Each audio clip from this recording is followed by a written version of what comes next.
Michelle Prince, founder and CEO of Performance Publishing Group, making a difference one story at a time.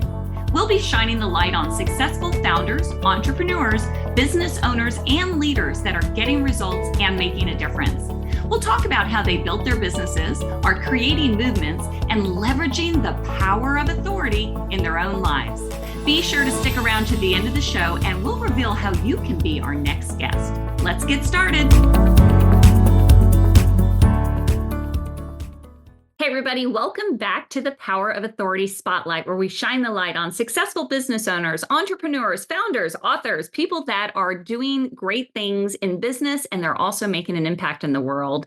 And we're going to be talking about some really awesome things today. First, this podcast is brought to you by Performance Publishing.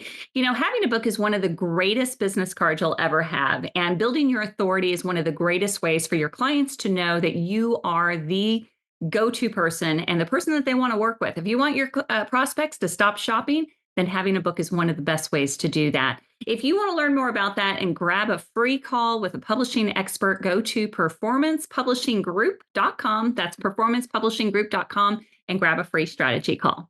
All right, let me introduce you to our guest today. Dr. Kevin Gazzara is the senior partner of Magna Leadership Solutions, established in 2007, and the co-author of the acclaimed books, The Leader of Oz and Ready, Set, Get Hired. He's an ICF-certified coach and a certified positive intelligence PQ mental fitness coach and founder of CoachSultants.com. Kevin has taught and developed management and leadership career-changing programs in the corporate world during his 18 years at Intel Corporation and as a university professor at 6 universities over the last 28 years. Dr. Gazzara's work has been recognized for his international leadership development programs by Workforce magazine, and he is passionate about helping individuals find the leader within themselves. Thank you so much for joining us. Welcome to the show. Michelle, it's my pleasure. I hope to get to share some of my best tips for those that are either starting an entrepreneurial adventure or considering doing it. Well, you and I both know it's definitely not for the faint of hearts, but it is so worth it, and making that jump from corporate to your own business. And it's not for everybody, but for those of us who've realized that it's our path, it's sure been a journey and an exciting one at that. I want to start with, let's talk about that though. And before we dive into your books and some of the certifications and things that you're doing, how did you get so passionate about leadership? You know, where did this all come from? Boy, great question. I started my career, got over 40 years ago in corporate world. I worked, 10 years at Transamerica Corporation, not in the finance piece, in heavy equipment. And then I spent my last 18 years at Intel as a product manager and a general manager. And, then I started doing some teaching. One of the requirements at Intel was that when you got to a certain level, you had to teach 40 hours a year. Right. Oh, wow. So that was for all senior managers. And what I found out is I really liked it. So I was managing an Intel product marketing group, and Intel has a great program called sabbatical. So every 7 years, you get a 2-month sabbatical where you completely disconnect. It's all paid. You leave your laptop, you leave your cell phone there, and then you go off and you kind of regenerate yourself. And after my first sabbatical, after I'd kind of been in the technical side, because I did my undergrad in engineering and business, and then my MBA, and ultimately went off and did all my doctoral work in leadership. What I ended up doing was during my sabbatical, the guy that was running all of Intel University for the world said, "Hey, I've seen you teach. I know you have a passion for this. What would the guy that was managing Intel U for Arizona, which is a site of about 20,000 people at the time, so it was relatively large. Intel was, at that time, I think, was about 80 to 100,000 people. And he said, how would you consider kind of coming over to the dark side from the technical side into HR and actually manage Intel U for us?" And I thought, this might be an interesting career change. So I said, sure. I moved over. I managed Intel U for several years. And then ultimately, the last 6 years, I spent managing Intel's first and midline residential programs for the world. We used to do 2,500 managers and leaders each year in 10 different countries. And when I had retired or left Intel in 2007, we had just finished training our 40,000th manager. Oh, So I got really good at developing. I found I loved developing leadership. I loved teaching leadership. I loved coaching leaders, helping them get better. In fact, that's, I worked with my mentor at Intel, and that's one of the things she said. I had a 10-year plan of retiring from Intel and doing my next phase of life. My goal was to retire at 50. I yeah. actually did it at 51. Wow. uh, and and she was really my mentor and coach for that period of time. And that's some of the things I'll talk about in the 6 Ps about how do you get there. But that's my goal was always to be able to have a second phase of life. And fortunately, I was able to do that Hmm. at Intel. What So an incredible opportunity. I love, it sounds like the company to provide, first of all, a sabbatical and then all that kind of training for is just very impressive. I love that. As you and I both know, being in leadership, it's not all companies have that same passion for really developing their people like that. So that's impressive. yeah, I would truly say that Intel was truly a learning organization. They Mm. really put a lot of importance on developing their managers and leaders. And the good news is that most companies don't do that. So as a consultant, that there's plenty of opportunities to go and help them that aren't doing the development. Most of the companies we work with a lot of technical high tech companies, manufacturing, so forth. And people get rewarded for, doing good work. Hey, you're a great software designer, done that for 10 years, written great code. Here you go. Here's 10 people, go manage. Right. And fortunately, Intel recognized that and they looked for people that had high potentials, and Mm. you started getting developed before you actually got that. Mm. Most companies that we've worked with don't have that. They've just been thrown in there. And I mean, how hard can leadership be anyway? Just, you're good at writing code, so you must be a good leader. Right. So you mentioned it, and this is where I wanted to really dive in for the show today. Is you have something called the 6 Ps of successful entrepreneurship? Is that right? I do. Okay. Yeah. Yeah. What exactly is that? And then let's walk through what it All looks. right. So as when I left Intel to start Magna Leadership Consultants, Magna Leadership, I left with two of my colleagues, Marlene Lundy and Dr. Ali Lakhani. We all left together, and it's been a great journey. Every year has been better than the last. We've grown the business, and I think the most important thing is our goal was to be able. How do we help companies that don't have $10 million budgets? We usually work with small to medium sized companies. How do we really help them uh, both hire and retain their best people? Because one of the things that we do know that is if you have bad managers or untrained managers that are really just trying to do their best, that's going to increase your turnover and reduce your retention. So the goal is, if you can help them really communicate better, to be able to connect with people better, to give them tools for different process things, you're going to retain your good people, and that is worth a ton of money to companies. So there's a really good bottom line. So one thing we say, Michelle, is we don't do training.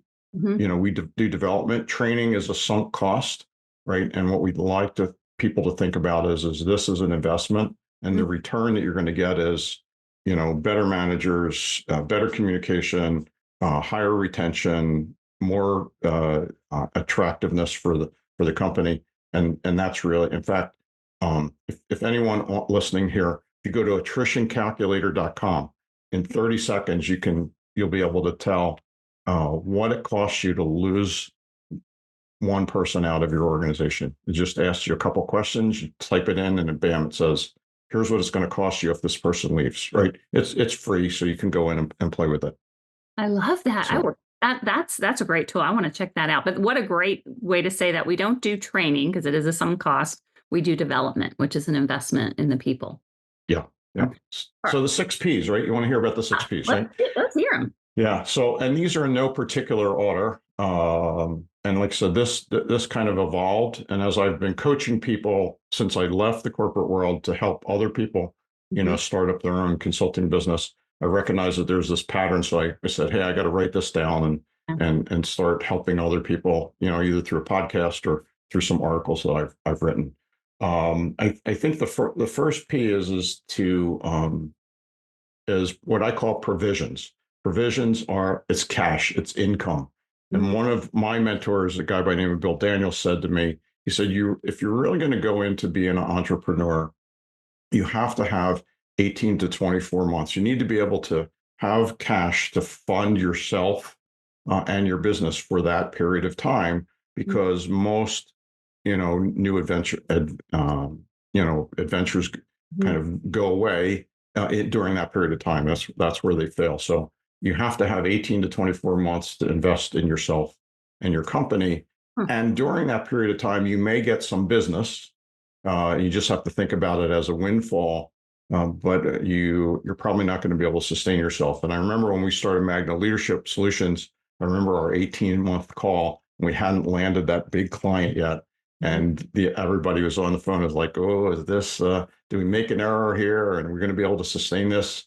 The good news was, we had planted lots and lots of seeds. And, our selling a 6-month program for leadership development is not you need to plant the seeds in order to be able to get there. It's not a easy decision. Oh, here's, $100 or $500.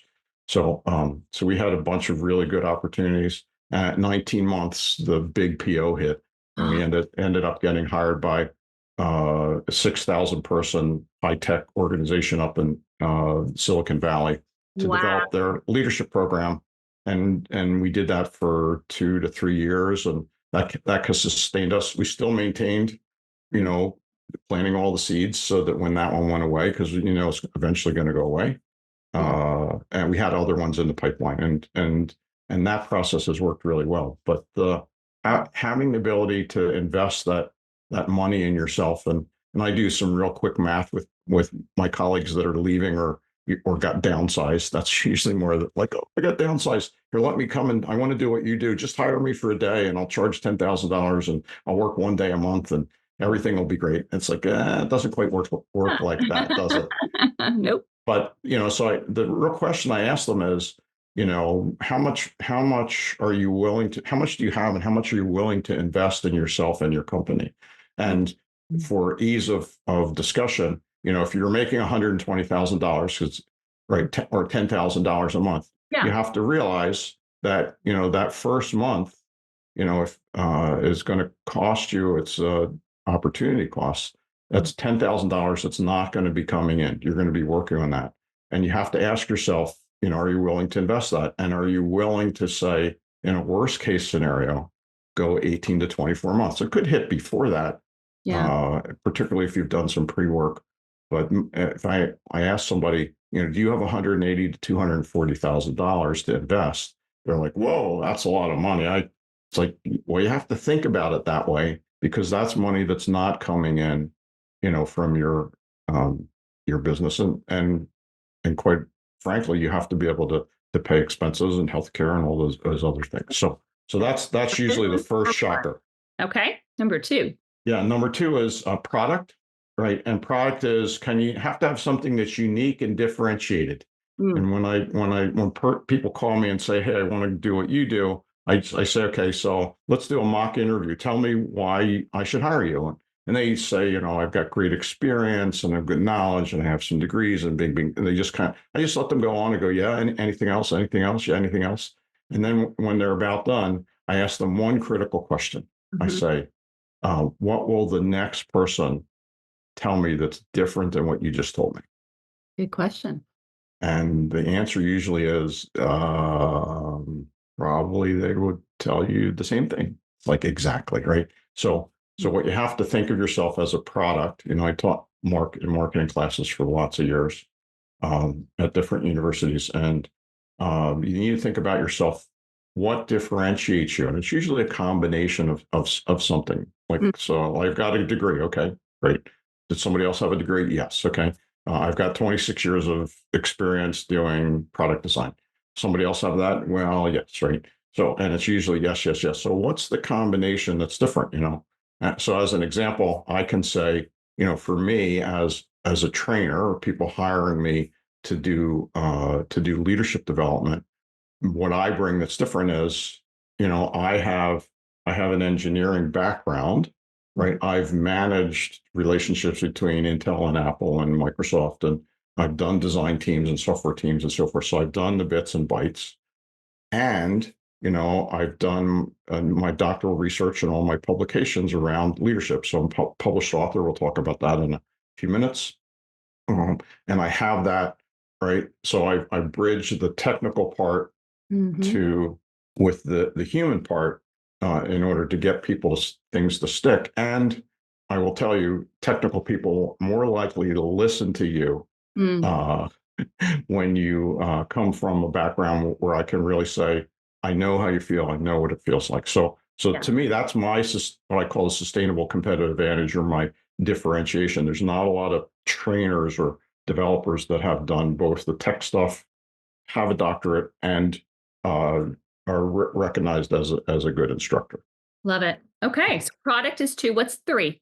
Three is presence. Presence is your social media, how people find you. It's you need to be visible. So when people are looking for you, whether it's a Google search or whatever it is, they need to be able to find you. Mm-hmm. So we do. I've got about 50,000 people on Twitter. I guess it's called X now, Yeah. that follow me. About 35,000 on Facebook, our business page. LinkedIn, I'm running about 21,000, 22,000 people. So those are our main areas that we focus on.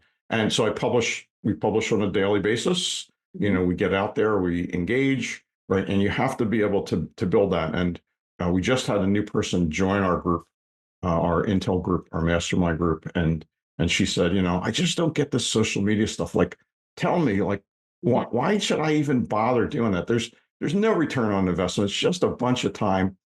Mm. And I said to her, Ellen, I will tell you, I can look at the people that we've had, Mm. our biggest clients.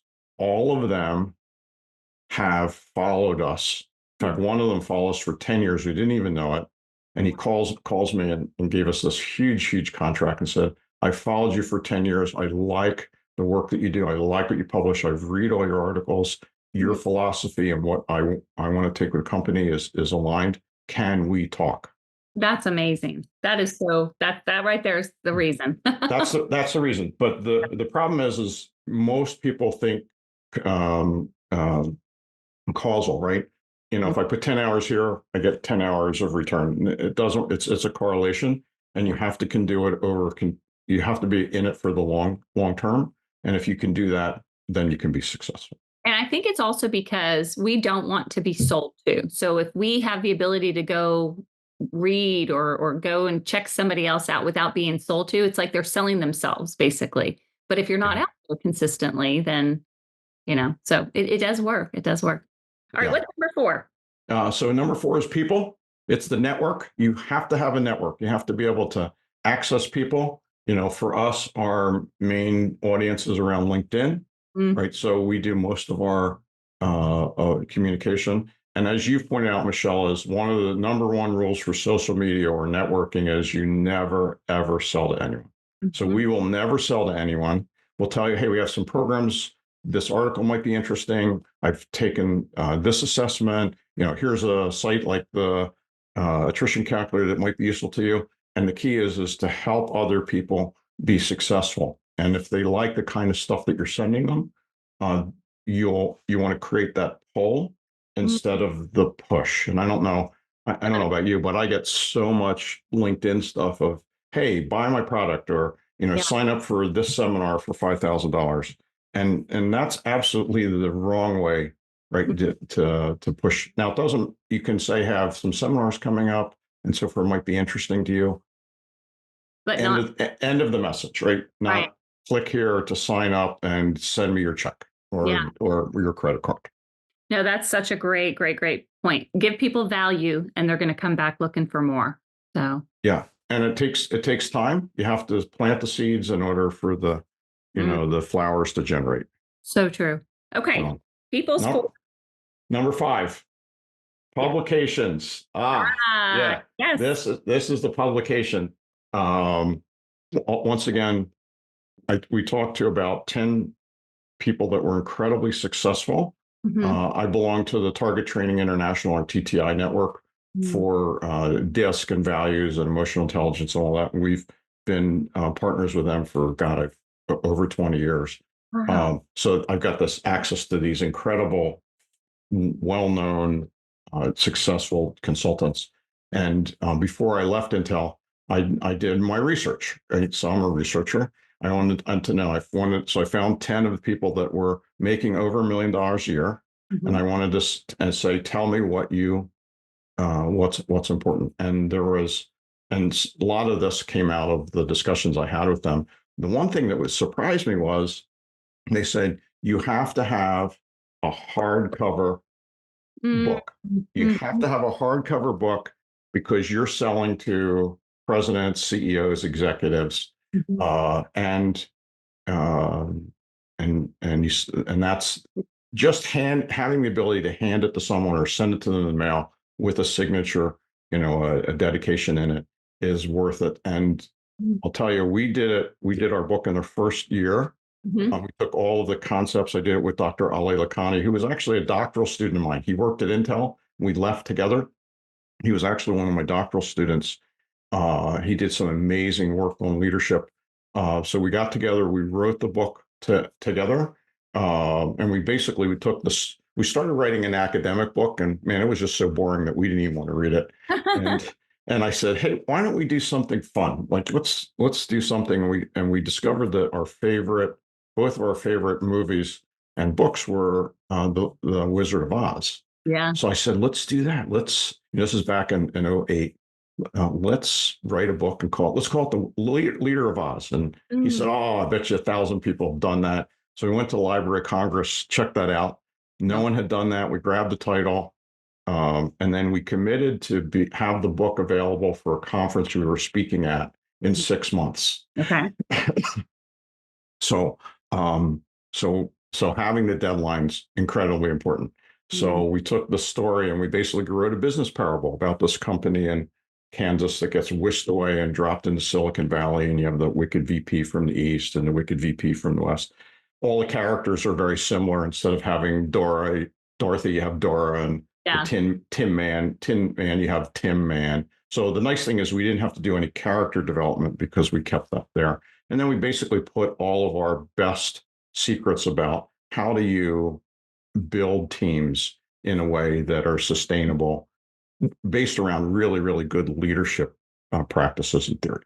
So, Love it. so hardcover book, go and do it. Mm. Yeah, and it's so easy. It's so much easier to do today than it was, 17 or 16 years ago. Oh, 100%. Yeah. Yeah. So, and I'm sure you have some great resources for that, right? Of Well, how to do that.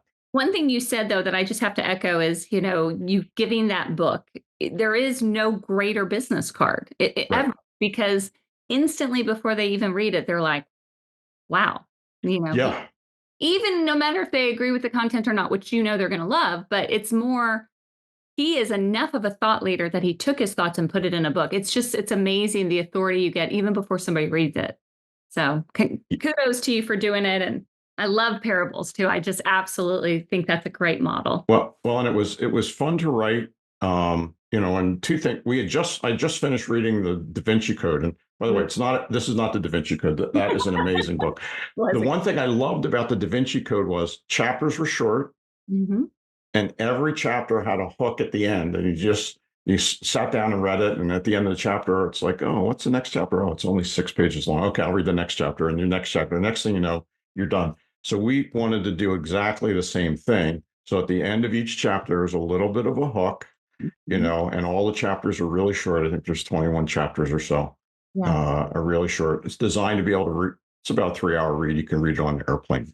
So, Love it. Perfect. so all All right. right. So Well, publications, which is one of my favorites so far, but what is number 6? number 6 is one I've added, which is persistence. And this is the determination to continue through difficulty. Mm. And one of the things that I really say to people with persistence is is don't try to do it alone. Yeah. Either get a partner, get a coach, get a mentor. And many people will call me and say, "Hey, I want to do what you're doing." I say, "Yeah, I'll be glad to work with you." And I'll say, "Here, here are my fees for working with." Like, oh, really don't have very much money, so I'm just starting a business out, so I can't afford to pay you, right? So my question to them is really quite simple, and I did this with one of my clients who, or potential clients, who instantly became a client, and I said, how much are you making a year? Right. We'll use the 120 number again. Mhm. Right. And so it's about $10,000 a month that you're not bringing in. Um, what if you could get that business to start bringing in money 1 month earlier? What would that be worth to you? And if you're making 120,000, $10,000. Okay. What would you invest to get $10,000 more Yeah. for the business that much sooner? And if it's like, well, I don't know, $5,000. Okay, I'll give you a 2-to-1 return on investment. Okay, there you go. There's my fee to start, right? It's $5,000. Whatever the number is. And the other thing that I've done, particularly with this one client that wasn't a client that became a client on that same call, once again, I'm not doing any selling, is I said, tell me the things that you did last week to build the business to get clients, you know, Mm. and it's usually some phone calls, and I sent out some resumes and published an art, bing, bing, bing, right? So I said, if you had to hire somebody to do that for you, how much would you pay them? And usually the number comes in maybe $200 or $300 or whatever. So you want to make 10,000 a month, and the work that you're doing is 300 worth $300. Hmm. Why are you not hiring someone to do the $300 work, Yeah. right? And obviously the $300 work isn't enough. You need to pump that up. So I said, there's a process that we can do. This particular client, I said, here's what you want to do. I want you to get 5 face-to-face meetings in the next 2 weeks. He did Mm. 5 face-to-face meetings next 2 weeks. We walked through that. Mhm. On the fifth one, the client said, he was a teacher. He said, we don't have any openings at the moment, Mhm. but the research that you're doing right now, we have a grant to do that, and it was worth about $30,000. Would you consider, doing the research for us? And then if a position does open up, then we've been working with you. So voila, within, it was less than 2 weeks, it was about 5 days or so, he was able to do that. But you have to get that mindset, is that you have to think about the work that you're doing. Is it the value that you're asking other people to pay you? And if the answer is no, you need to pump it up or get somebody to help you so that you can get it pumped up. That is such great advice. I love that. And it's just a different way of looking at it. Um, yeah. And asking yourself the question, what is it really worth to you? And are you willing to do it? I mean, do you know anyone in their right mind that wouldn't, if I give you 5,000 and in exchange, you're going to give me 10, who wouldn't do that deal all day long? Well, and it's the other thing for me as a consultant or as a coach, if they're, and I'll guarantee this, right? So I'll say, hey, if we can't get that for you in the first month, I will continue working with you. I'm not going to charge you any money. I want to have there has to have some skin in the game to do that, right? Mhm. And I'm going to guarantee that for you, and Yeah. we're going to work together. And if they're still kind of like, I don't know if I can invest 5, or sometimes it's even more crazy. It's like, invest 1,000 to get 10,000. Like, I don't know if I have $1,000.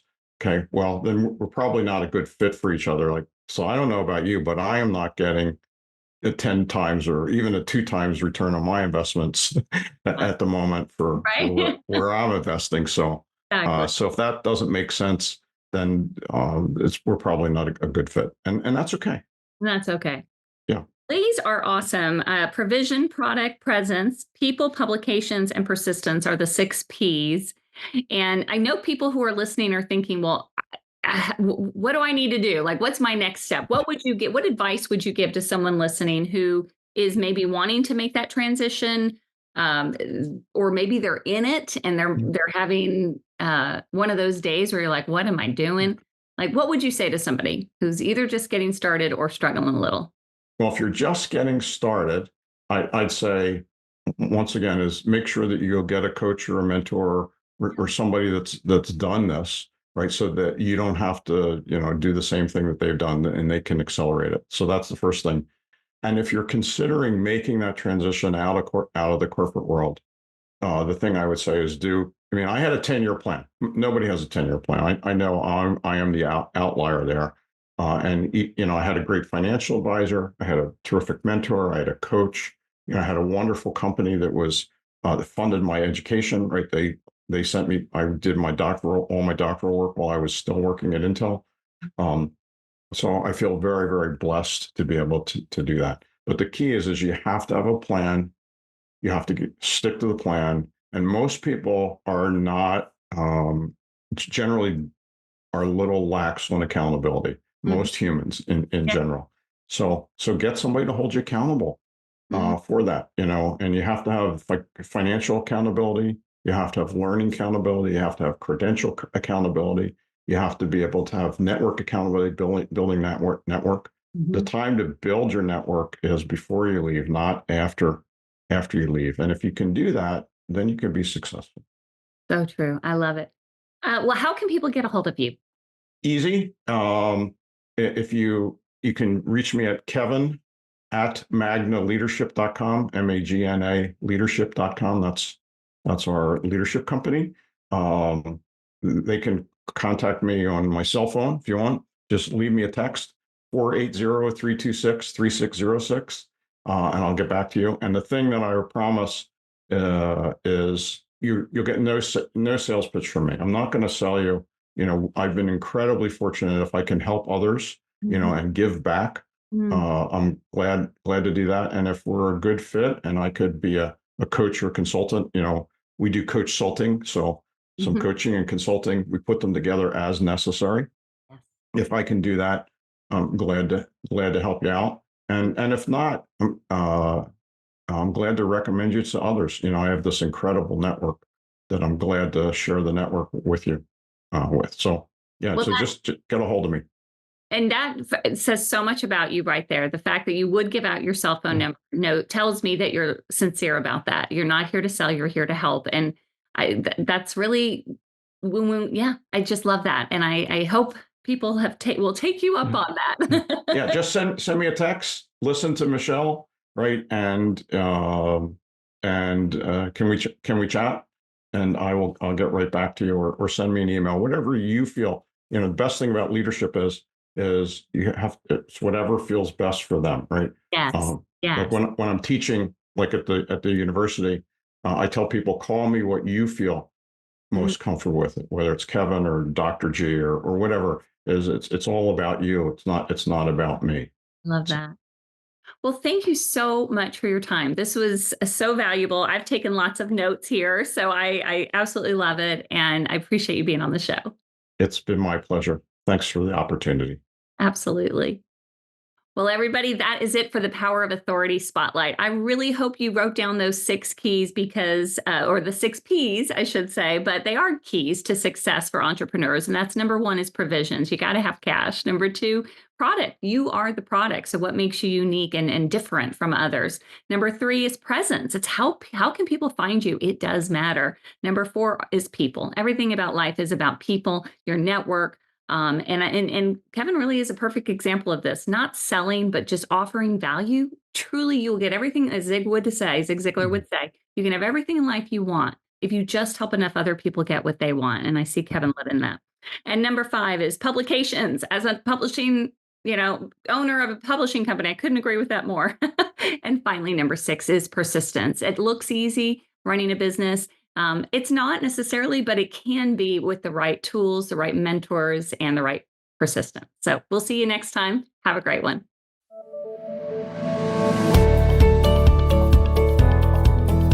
Thanks so much for listening to the Power of Authority Spotlight. If you are a successful founder, entrepreneur, business owner, or leader that's getting results and making a difference, and you'd like to be on this program, please visit performancepublishinggroup.com/podcast to apply. That's performancepublishinggroup.com/podcast. Also, if you got something out of this interview, please share this episode. Just do a quick screenshot with your phone and text it to a friend or post it on the socials. If you know someone that would be a great guest, tag them on social media to let them know about the show and include the hashtag #ThePowerOfAuthoritySpotlight.